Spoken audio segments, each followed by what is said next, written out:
We've benchmarked what our AI teams of employees can do versus what humans can do. You're going to run it securely, which means you can also give it all your data.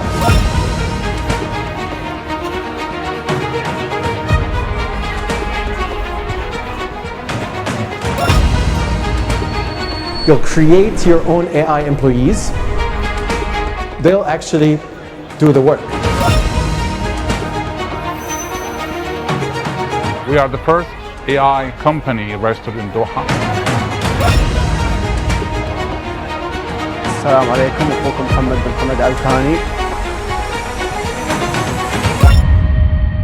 There's AI everywhere. زورونا في البوث عشان تتعرفون أكثر على المنتجات. Many of you are thinking, okay, what else?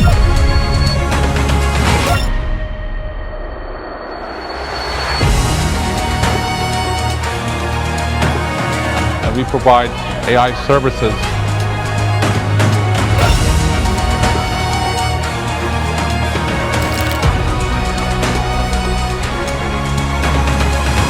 So this is my theory how we should use AI in the enterprise.